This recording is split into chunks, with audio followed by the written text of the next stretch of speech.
Hola a todos. Es un verdadero placer daros la bienvenida a esta guía visual. Hoy nos vamos a meter de lleno, pero de lleno, en el corazón mismo de la programación orientada a objetos. Vamos a transformar esos conceptos abstractos que, a veces parecen un laberinto absoluto, en algo súper lógico y totalmente claro. Y lo haremos usando fundamentos directos de la ingeniería de software. Así que vamos a sumergirnos en esto y a descubrir de qué trata realmente todo este paradigma. Para entender el verdadero propósito de la programación orientada a objetos, hay que detenerse un segundo en esta frase. La filosofía fundacional aquí es, básicamente, dejar de pensar en funciones abstractas o puramente matemáticas y empezar a traducir el mundo físico directamente en código. En lugar de imaginar un programa como una simple y aburrida secuencia de tareas, empezamos a verlo como un ecosistema entero de entidades que interactúan entre sí. Es un cambio de mentalidad absoluto, y la verdad es fascinante. El menú que tenemos hoy es súper directo. Primero, veremos qué son exactamente una clase y un objeto. Segundo, la diferencia entre el plano y la realidad. Tercero, atributos y métodos. Después nos pondremos en modo profesor para resolver paso a paso unas preguntas típicas de examen sobre métodos constructores y creación de objetos. Y para rematar, repasaremos las ventajas clave de todo esto. Empezamos por el principio. La sección 1. ¿Qué es una clase y un objeto? Todo, absolutamente todo en este paradigma comienza con estos dos conceptos inseparables.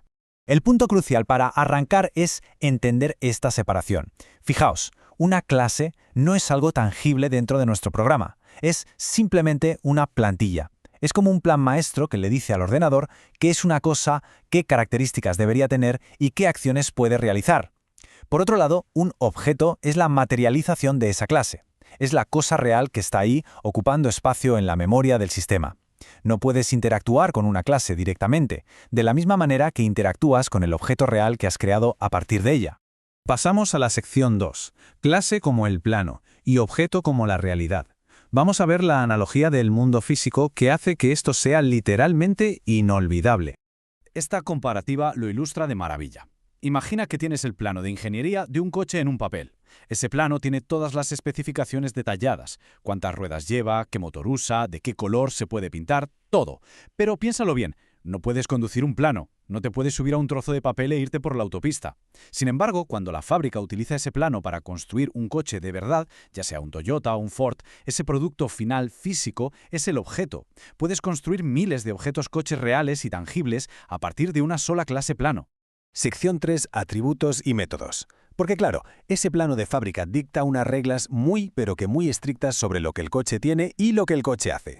Al dividir la información de este plano surge un patrón clarísimo. En programación, todo lo que un objeto tiene se llama atributo. Podemos pensar en ellos como los adjetivos que describen el estado de nuestro coche, su marca, su modelo, el año en que se fabricó o su color.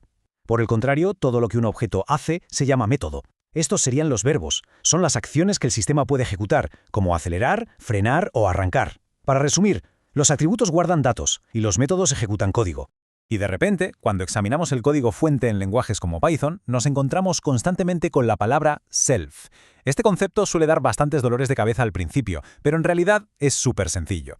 Self es simplemente la forma en que el objeto habla de sí mismo.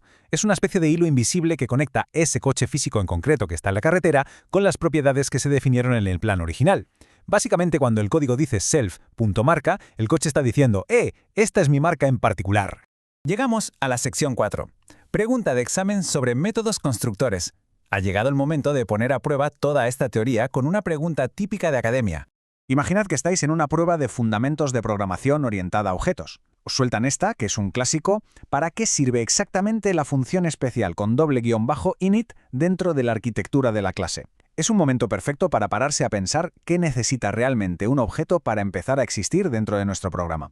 Si analizamos el código de la clase coche, lo primero que salta a la vista es la definición de este init, que está recibiendo directamente la marca y el modelo. Se están pasando variables al sistema en el momento exacto en que llamamos a la clase. Analizando las 4 opciones que tenemos aquí, el objetivo es identificar cuál de ellas describe correctamente este mecanismo tan específico de pasar parámetros iniciales.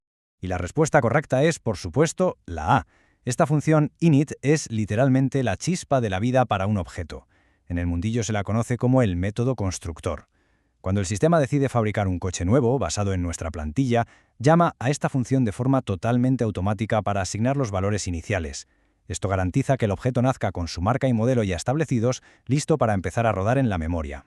Avanzamos a la sección 5. Otra pregunta de examen, esta vez sobre la creación de objetos. Vamos a ver cómo interactúa este coche con el mundo exterior. Imagina la creación de un objeto coche muy específico, digamos un Mercedes clase E. Si justo después de crearlo le pedimos al programa que lo imprima por pantalla usando el comando print, el sistema tiene que tomar una decisión sobre cómo mostrar ese objeto complejo en un simple texto plano. ¿Qué pasaría? Aquí es donde brilla la utilidad de otra función especial. Aparte del constructor que acabamos de ver, existe un método llamado str, de string. Por defecto, si no tuviéramos este método, el ordenador nos imprimiría una dirección de memoria incomprensible, algo muy parecido a lo que dice la opción D. Pero atención, porque en este código estamos dictando específicamente que, cuando el objeto se convierta en texto, nos devuelva la marca seguida del modelo. Por lo tanto, confirmamos que la solución correcta es la A. El resultado por pantalla será exactamente Mercedes E-Class. Fijaos qué maravilla. El plano de diseño de la clase fue tan preciso que no solo definió cómo debía crearse el coche, sino que dictó de manera totalmente explícita cómo debía presentarse al mundo exterior cuando alguien preguntara por su identidad. A esto se le llama sobreescritura o sobrecarga de la salida estándar. Y entramos en la recta final, sección 6. Ventajas clave de la programación orientada a objetos. ¿Por qué demonios la industria entera del software migró hacia esta metodología? Si comparamos paradigmas, el contraste es brutal. En la programación procedural tradicional, la basada en funciones, los datos flotan por un lado y las funciones por otro. Oye, para proyectos pequeños eso funciona estupendamente, pero en cuanto el proyecto crece un poco, se convierte en un caos inmanejable. La orientación a objetos empaqueta la información y el comportamiento en cápsulas seguras y superestructuradas. Su escalabilidad es altísima, lo que la hace absolutamente indispensable para arquitecturas de software masivas. Intentar construir software moderno hoy en día sin esta modularidad sería como intentar construir una flota entera de vehículos sin un plano de fábrica estandarizado. Tendríamos que inventar la rueda cada vez que hacemos un coche nuevo. La programación orientada a objetos evita que reescribamos código a lo tonto, permite actualizar el plano maestro una sola vez y ¡boom!, todos los futuros objetos generados heredan esas mejoras automáticamente. Es por encima de todo una victoria tremenda para la organización, la eficiencia y la seguridad de nuestros proyectos a largo plazo. Entonces, el concepto crucial que debe quedar absolutamente grabado a fuego en la memoria es este. La clase es la teoría, el plan, el contrato estricto de diseño. Y el objeto es la práctica, la pura ejecución, la entidad viva que está operando dentro de la memoria del ordenador en este momento. Comprender esta dualidad es literalmente haber descifrado el ADN mismo de las aplicaciones de software modernas. Y esto nos deja con una reflexión fascinante para terminar este análisis. Si miramos a nuestro alrededor, a la forma en que funcionan los bancos, los hospitales o incluso los videojuegos de última generación, todo se reduce a entidades interactuando unas con otras. Así que la pregunta queda en el aire. Para vuestro próximo proyecto de software, ¿qué sistema complejo del mundo real seríais capaces de diseccionar y traducir a código creando la plantilla de clase perfecta? Es una forma completamente nueva y poderosa de ver el mundo. Nos vemos en la próxima exploración.